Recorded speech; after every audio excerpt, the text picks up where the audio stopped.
నమస్తే అన్న అందరికీ నమస్కారం. ఇరాన్ ఇజ్రాయిల్ యుద్ధం పైన ఇండియా కీలక ప్రకటన చేసింది. వివరాల్లోకి వెళితే మిడిల్ ఈస్ట్లో యుద్ధ పరిస్థితి పైన ఆందోళన చెందుతూ ఉన్నట్లు భారత విదేశీ వ్యవహారాల మంత్రిత్వ శాఖ తెలిపింది.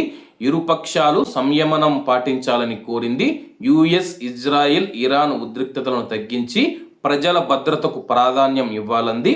మరోవైపు మిడిల్ ఈస్ట్ దేశాలలో ఉద్రిక్తత వేళ director general of civil aviation కీలక ఆదేశాలు జారీ చేసింది. ఆయా దేశాలకు విమాన సర్వీసులను తాత్కాలికంగా నిలిపివేయాలని పేర్కొంది. కాగా ఎయిర్ ఇండియా ఇప్పటికే తన యొక్క విమాన సర్వీసులను రద్దు చేస్తూ ఉన్నట్లు ప్రకటించింది. ప్రస్తుతం మనం చూసుకుంటే కానీ ఇండియా అట్ట అమెరికాకు కానీ ఇట్ట ఇరాన్కు కానీ ఏ దేశానికి ఇజ్రాయిల్ కూడా అయితే మద్దతు ఇవ్వలేదన్నమాట. తటస్థంగా ఉందన్నమాట. ప్రస్తుతం యుద్ధాన్ని ఆపివేసి ప్రజల యొక్క ప్రాణాలకు ప్రాధాన్యత, వాళ్ళ యొక్క భద్రతకు ప్రాధాన్యత ఇవ్వాలని చెప్పేసి తెలుపుతూ ఉన్నారు.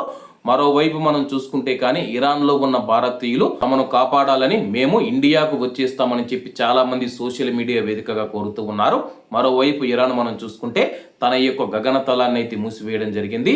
ప్రస్తుతం మనం చూసుకుంటే కానీ యుద్ధ వాతావరణ పరిస్థితులు తీవ్ర స్థాయిలో ఉన్న నేపథ్యంలో 2-3 రోజుల తర్వాత గగనతలాలపైన ఒక కీలక ప్రకటన వచ్చే అవకాశం ఉంది. ప్రస్తుతం ఇండియా మనం చూసుకుంటే తటస్థంగా ఉంది, ఎవరికీ మద్దతు ఇవ్వలేదు. ప్రజల ప్రాణాలకు భద్రతకు ప్రాధాన్యత ఇవ్వాలని చెప్పి ఇరుపక్షాలు సంయమనం పాటించాలని మాత్రమే కోరింది. కాబట్టి అందరూ బాగుండాలి, అందులో మనం ఉండాలి. అందరికీ నమస్తే అన్న, జై హింద్.